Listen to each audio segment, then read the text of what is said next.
I woke up this morning and found out that the Francis Scott Key Bridge had collapsed. That bridge is about 10 miles from where I live. I wasn't going to make a video about it at all. It seemed opportunistic to me, but I've had multiple people reach out to me and ask me questions about this bridge and what happened, why did it happen, and what's the importance of this particular bridge, etc., etc. I'm going to cover all that in the video here really quickly.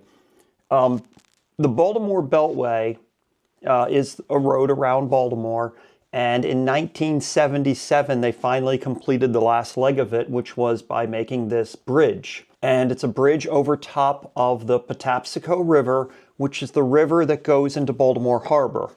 That plays an important part of this story, so stick with me on that. The bridge had to be made tall enough and with far enough apart span to be able to allow ships to come in and out of the port of Baltimore. So it's a 1.6 mile bridge. I guess it's one of the biggest bridges of its kind, of the way it's built. I'm not sure. That doesn't really matter. So I've been over this bridge many, many times in my life. I've driven over it, ridden over it. It's Venture Trailers is actually on the other side of the bridge, and some of my friends live on the other side of the bridge, so we just go over this bridge all the time to get there.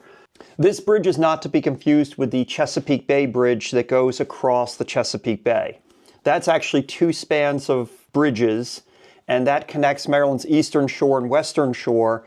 And if those bridges didn't exist, if you didn't take a boat across, it would take several hours to go up basically to Delaware and then come back down again to get Maryland's eastern shore.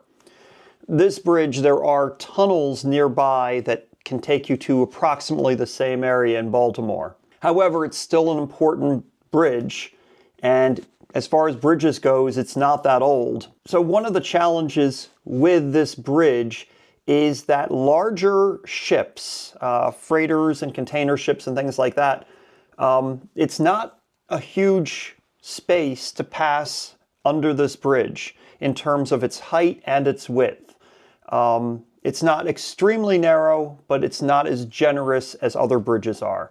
And all of Maryland's commercial shipping is on the other side of this bridge. So all of our ports where boats are unloaded and loaded, and correct me if I'm wrong, but I believe all of them are on the other side of the Key Bridge. There may be one or two places on this side of the bridge. And Baltimore is a very busy shipping port.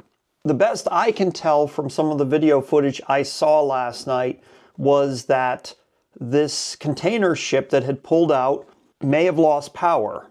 Now, these ships, when they are in the Patapsco River heading into Baltimore or heading down the Chesapeake Bay underneath of the Bay Bridge, they are operated by pilots. Pilots are local ship operators who know these waters best, and they take over controls of the ship to bring it up into the harbor. And whenever they're leaving the harbor, the same thing. So it's not like this is operated by a captain who's unfamiliar with our waters or anything like that.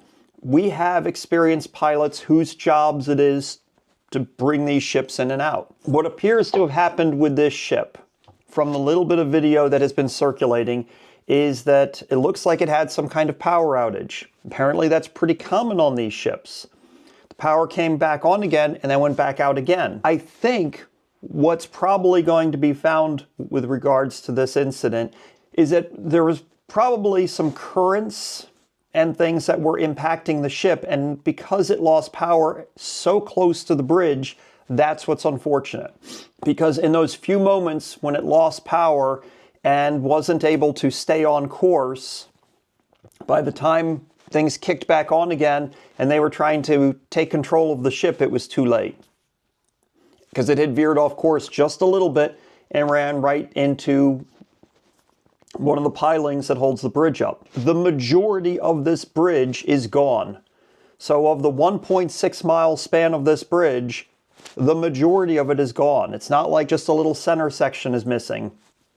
It's gone. And all of the pieces of the bridge that fell into the Patapsco River are now blocking all commercial ships from being able to come in and out of the Port of Baltimore. So we have ships that are normally waiting below the Bay Bridge, farther down the bay, and those ships are come in to get coal to take overseas. And some of those ships are ro-ros, which are the ships that have cars on them. And so bringing cars from overseas or cars that are being shipped overseas out of the Port of Baltimore. And so a lot of those ships now can't get in and out of the Port of Baltimore, and it's probably going to take a while for them to remove enough of the debris from where this bridge fell to be able to open the port back up again. In addition, they're probably going to rethink how they build a replacement bridge. Apparently this bridge took 5 years to build initially. I would think that they would want to build a replacement bridge taking into consideration the fact that this happened and could happen again. And so maybe putting the piers farther apart. You look at something like the Golden Gate Bridge in San Francisco, and it's very wide underneath for the ships to pass. And this particular bridge wasn't that wide. It also is frightening, if you look at any of the footage, at how fast that bridge came down. There wasn't a lot of warning. And even if the people working on the bridge knew what was coming, I don't think they realized that the whole entire bridge would just collapse like that. I think they might have thought, worst case scenario, a section of the bridge might have been taken out. Not that everything would have just fallen into the river that quickly. Hopefully this helps clarify some things for you. I just wanted to put this out there. I didn't want to put it out there to, make a big deal about it. And my thoughts and prayers go out with everybody who is directly impacted and all of the first responders and everybody who has to deal with the fallout from this type of event happening, which is, it's devastating. And when it happens this close to home, it's a little extra. So, thanks.